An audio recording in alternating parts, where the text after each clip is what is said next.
Call from 190.4916302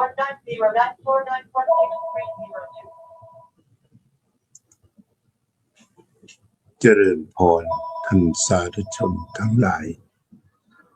รายการธรรมทานจากวัดพุทธปัญญาเมืองโพมาน่ารัฐแคลิฟอร์เนียประเทศสหรัฐอเมริกามาพบกับท่านสาธุชนอีกวาระหนึ่งวันนี้เป็นวันที่26กรกฎาคมพุทธศักราช2568รู้สึกโทรศัพท์ดังเหลือเกิน Call from probably fraud. Hello. What?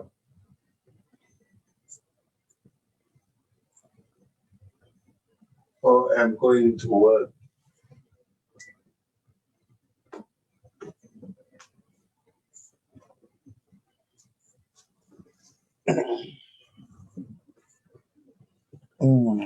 เป็นโทรศัพท์พวกขายประกัน ส่วนมากจะขายประกันกันทั้งปีประกันโน้นประกันนี้จนกระทั่งประกันครั้งสุดท้ายทั้งเมนทั้งที่เผาทั้งโลงเงินทำชาปนกิจต่างๆเขาก็จะมีกันพร้อมมูลทีเดียววันนี้เราก็ขึ้นหัวข้อจะคุยกันเรื่องความปกติความปกติทุกคนก็ได้ทราบว่าเป็นสิ่งที่มีคุณค่าเช่นเราจะดูถึงสภาพปกติภายนอกความสัมพันธ์ไทยกับกัมพูชาคือในวันที่ปกติทุกประการไม่มีการสู้รบกันตามชายแดนหรือโดยทั่วไปประชาชนทุกคน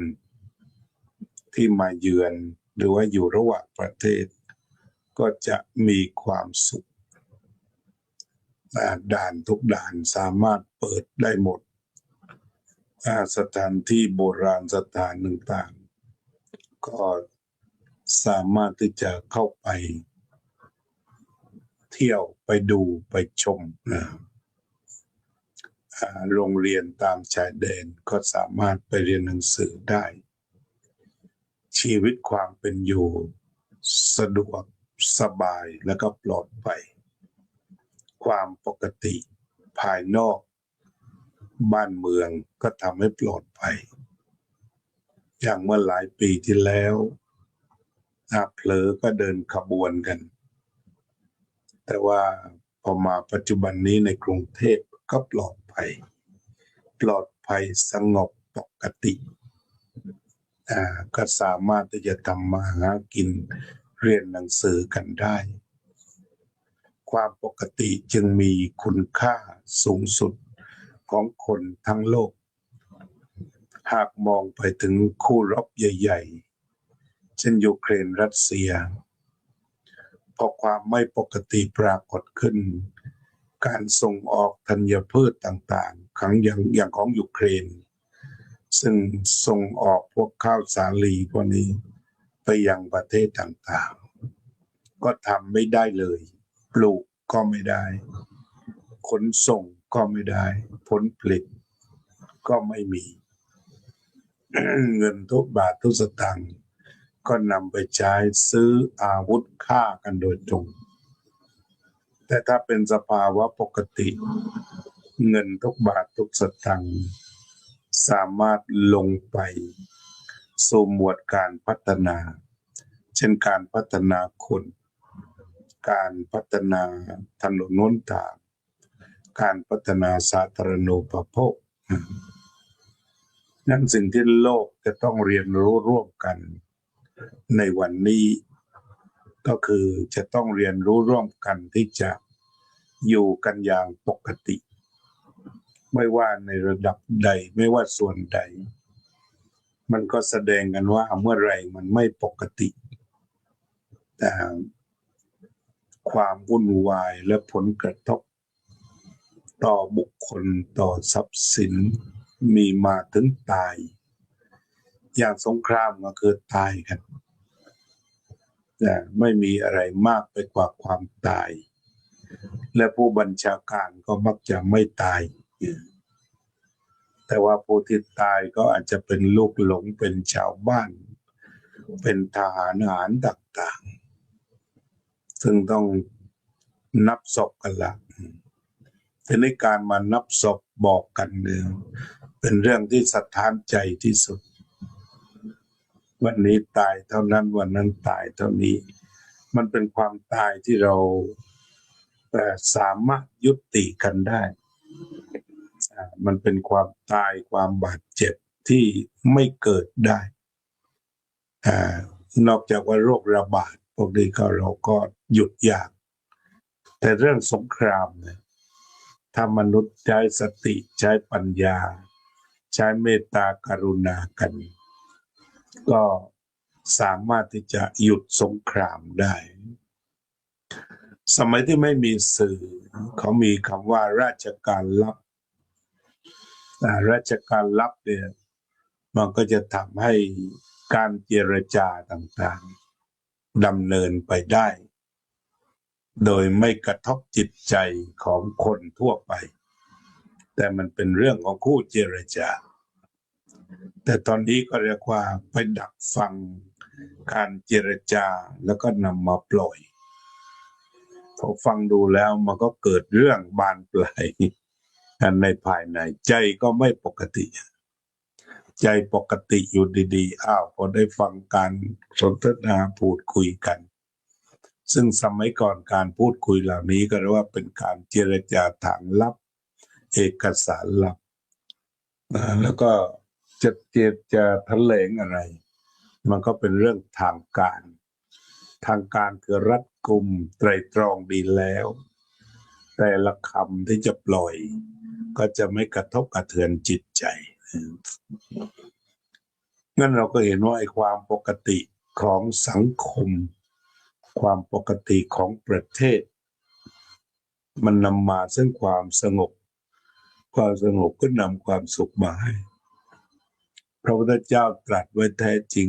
นัตถิสันติปรังสุขขังสุขอื่นยิ่งกว่าความสงบไม่มีการเป็นอยู่ในสังคมความสงบมันก็จะเกิดขึ้น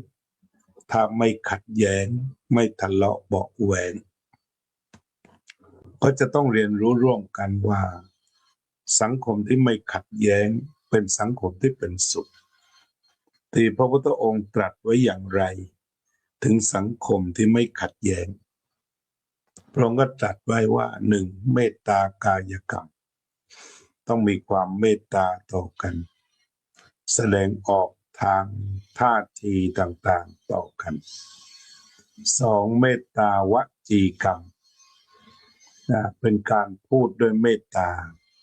กล่าวไปถึงด้วยเมตตา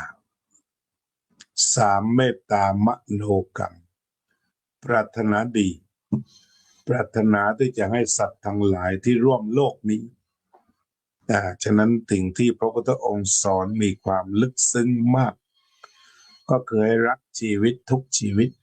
นี่เป็นมาตรฐานหลักคำสอนของพระพุทธองค์ถ้ามนุษย์ก็ต้องเป็นเพื่อนมนุษย์ก็ใช้คำว่าสัตว์ทั้งหลายทั้งปวงเช่นกันนี่แนวคิดหรือว่าหลักคำสอนพระพุทธเจ้าก็ยกย่องว่าสุขอื่นยิ่งกว่าความสงบไม่มีเพราะว่าความสงบเป็นเรื่องสำคัญที่สุดทั้งสงบภายในและก็สงบภายนอกเราก็สัมผัสกันได้เกิดการเรียนรู้เมื่อมันเกิดความไม่สงบแล้วก็เกิดการเรียนรู้ว่ามันกระทบงั้นต้องให้สงบก็ได้มีการเมตตากายกรรมเมตตาวจีกรรมเมตตามโนกรรมทิฏฐิสามัญญตามีคำหนึ่งทิฏฐิสามัญญตาคือปรารถนาว่าจุดหมายปลายทางคือความสงบทุกประเทศทุกจุด คือความสงบจุดหมายปลายทางต้องอยู่ตรงนั้นเป็นจุดร่วมที่เราต้องทิฏฐิสามัญญตาตรงกันเลยเราจะสร้างที่อยู่อาศัยสร้างหมู่บ้านสร้างตำบลสร้างอำเภอสร้างจังหวัดสร้างชาติให้สงบอันนี้ก็คือทิฏฐิสามัญญตาศีลสามัญญตาศีลก็คือมีความปกติพอจิตปกติไม่ถูกความโลภความโกรธความหลงครอบงำเป็นจิตอิสระเบาโล่งโปร่งสบายแต่ถ้าว่ามันถูกความโลภความโกรธหรือความหลงเช่นกับคนนี่ถ้าเกลียดกันมันหนักอึ้งเลยถ้ารักกันก็เบาสบายถ้าเกลียดหนักอึ้งมันไม่ปกติไม่ปกติฉะนั้นความรักความเมตตาที่ว่าถ้ามีแล้วมันสบายมันโลกความกรุณาความคิดจะช่วยเหลือกันคิดจะช่วยเหลือกันเบาสบายกว่าการที่คิดจะทำลายกันอันนี้เราก็ศึกษากรณีประเทศเพื่อนบ้านไปมาหาสู่กันแลกเปลี่ยนทรัพยากรกันผลผลิตกันแลกเปลี่ยนแรงงานกันพัฒนาเศรษฐกิจต่างๆแต่พอมันไม่ปกติสิ่งเหล่านี้มันก็หยุดชะงักเป็นระลอกหรือว่าเป็นกระบวนนั้นการมองเห็นความสงบร่วมกันจึงเป็นเรื่องสำคัญอย่างไทยกัมพูชาหรือประเทศลาวประเทศพม่าประเทศศรีลังกาเนี่ยเราก็ร่วมสายธรรมเดียวกันอย่างไทยกัมพูชาคือร่วมสายธรรมเดียวกันก็คือสายพุทธ สายพุทธงั้นถ้าทั้งสองประเทศตระหนักร่วมกันว่าจะต้องนำความสงบมาสู่ภูมิภาคมาสู่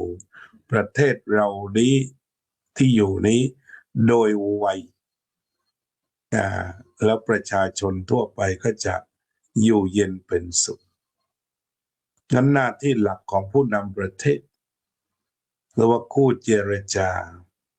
จะต้องหาทุกทางที่จะต้องยุติการทำลายล้างกันการฆ่ากันอันนี้ก็เป็นเป้าหมายที่จะต้องไม่ยินดีในความตายที่เกิดขึ้นไม่ว่าฝ่ายใดเพราะเป็นเพื่อนมนุษย์ใช้คำว่าเพื่อนมนุษย์วางเอาไว้แล้วก็พุ่งเป้าไปอยู่ตรงโน้นไปอยู่ที่การรักษาชีวิตมนุษย์กันอันนี้ก็เป็นหลักธรรมขั้นสูงแล้วความปกติก็เกิดขึ้นที่ความปกติมันก็มาทางจิตถ้าจิตปกติไม่ถูกความโกรธความโลภความชังมาครอบงำก็จะทำให้เราสามารถเดินไปสู่ความร่มเย็น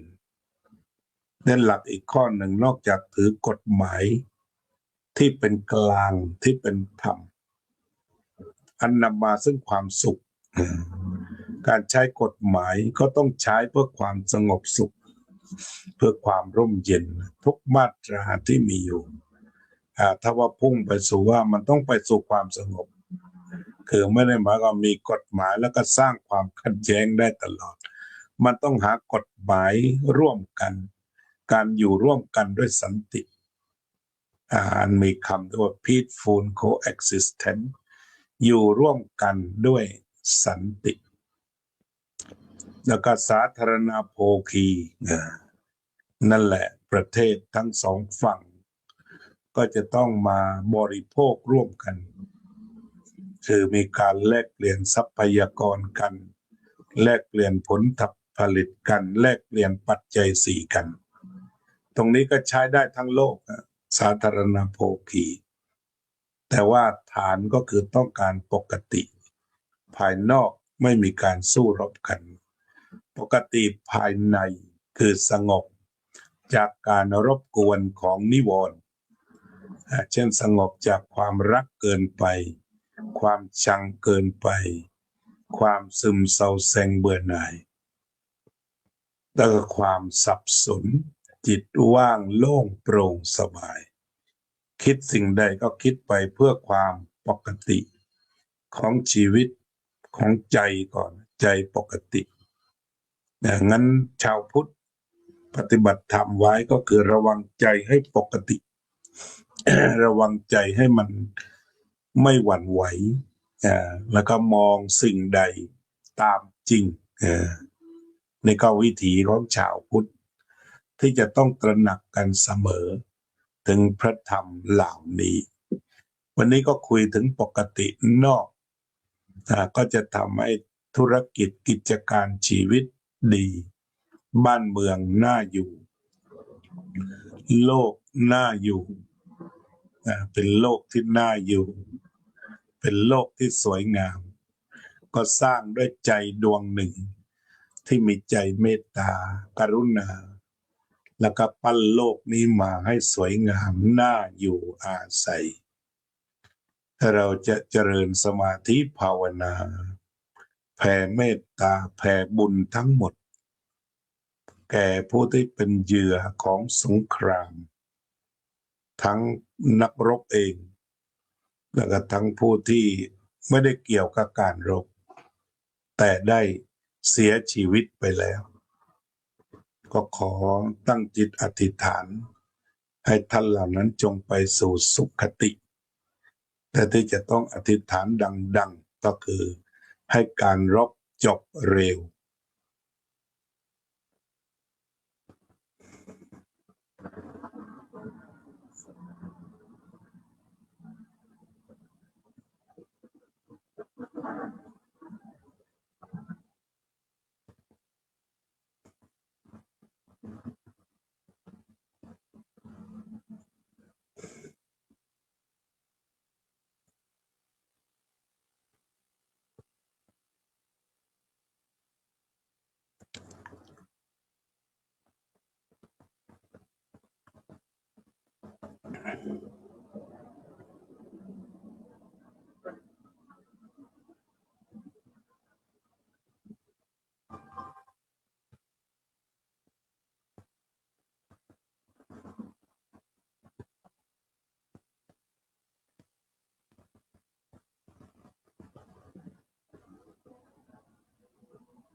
สัพเพสัตตาสัตว์ทั้งหลายที่เป็นเพื่อนทุกข์เกิดแก่เจ็บตายด้วยกันทั้งหมดทั้งสิ้นอเวราโหนตุจงเป็นสุขเถิดอย่าได้มีเวรแก่กันและกันเลยอัพยาปัจจาโหนตุจงเป็นสุขเถิดอย่าได้พยาบาทเบียดเบียนซึ่งกันและกันเลยอนิคาโหนตุจงเป็นสุขเถิดอย่าได้มีความทุกข์กายทุกข์ใจเลยสุขีอัตตานังปริหะรันตุจงมีความสุขกายสุขใจรักษาตนให้พ้นจากทุกภัยทั้งสิ้นเทินอภิวาทนะสีลิสะนิจจังวุธาปจายโนจัตตารโอธรรมาวัฏันติอายุวันโนสุขังภ พลัง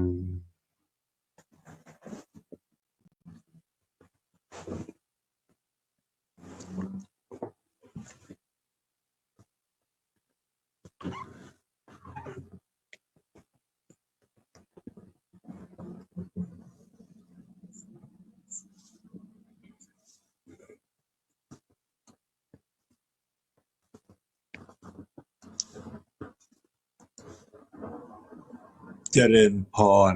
โยมอุตสาเจริญพรโยมทิพย์เจริญพรโยมสุพนิกาชายาลักษณ์เจริญพรท่านสวัสดีครับท่านอาจารย์สาธิตธีรปัญโยครับเจริญพรโยมวารินีแทรกขอเจริญพรโยมเพ็ญศรีเขตไทยสวัสดีครับพระครูโชติธรรมบัณฑิตจากวัดสันขยอมนะครับโยมพยาวเจนพนัสโยมเข็นธนา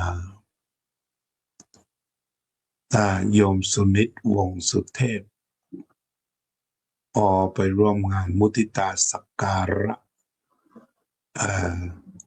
ท่านอาจารย์พระครูสุนทรพจนะบัณฑิตเจ้าคณะอำเภอขนอมเมืองไทยตอนนี้ก็คือเย็นวันเสาร์สว่างก็เป็นวันอาทิตย์ก็มีการถวายมุทิตาสักการะแก่ท่านอาจารย์พระครูสุนทรพจนะบัณฑิตเจริญพรโยมรัตตินันท์เจริญพรโยมประพันธ์วงศ์พาณิชย์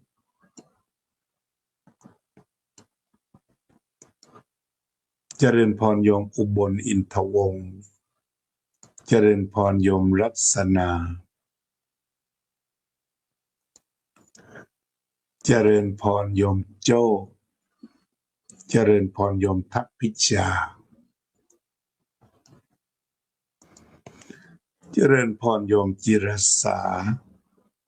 จากวัดไทยสังกาเล่นสวิตเซอร์แลนด์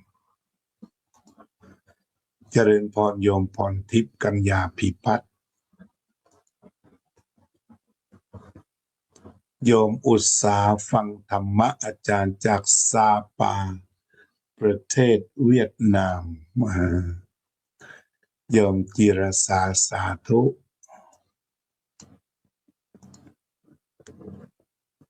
โยมพรทิพย์อีกท่านหนึ่งนมัสการพระอาจารย์เจ้าค่ะโยมติ๋วเจริญพรโยมเอกพลเจริญพรโยมทัพพิชาเจริญพรโยมสุพนิกาเจริญพรโยมโจ้โยมพรทิพย์โยมอุบลสาธุอนุโมทนาบุญกับทุกท่านคุณโยมรัศนีสีติ้งเจริญพรก็ทักทายกันครบนะวันนี้รายการธรรมทานจากวัดพุทธปัญญาก็คงจะจากท่านผู้ฟังไปก่อนหากไม่ป่วยไม่ไข้ ไม่ปวดหัววันนี้ดีวันนี้ดีก็คงจะได้มาพบกันนำธรรมะปรารภกันวันละเล็กละน้อยสำหรับวันนี้ลาไปก่อนขอทุกคนจงมีจิตปกติเดินทางไปไหนพบแต่ความปกติสะดวกสบายทุกท่านทุกคนเถิด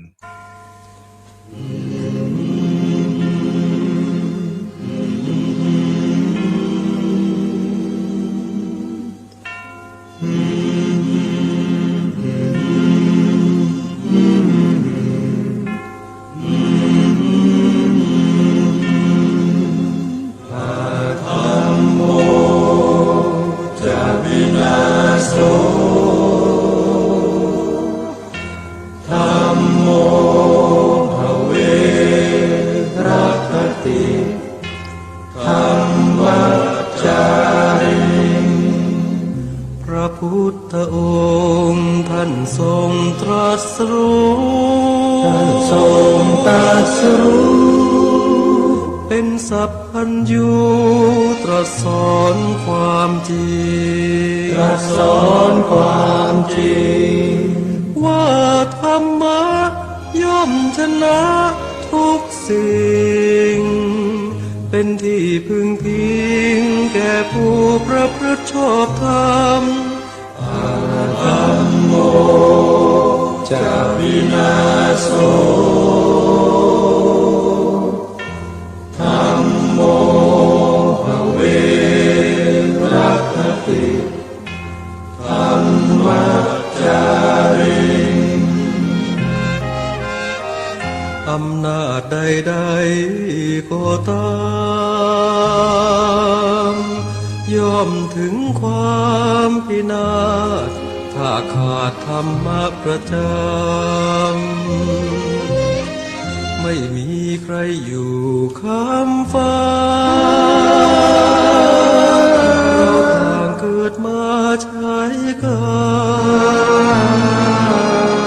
จงอยู่ในศีลในธรรม คิดทำแต่กรรมที่ดี ธัมโมจะวินาโสธัมโมภเวรัคติธัมมัจจาริง ทำส่องสว่างสู่ทางสุขสี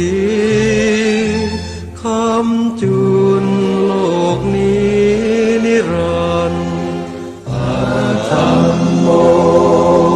จะวินาโส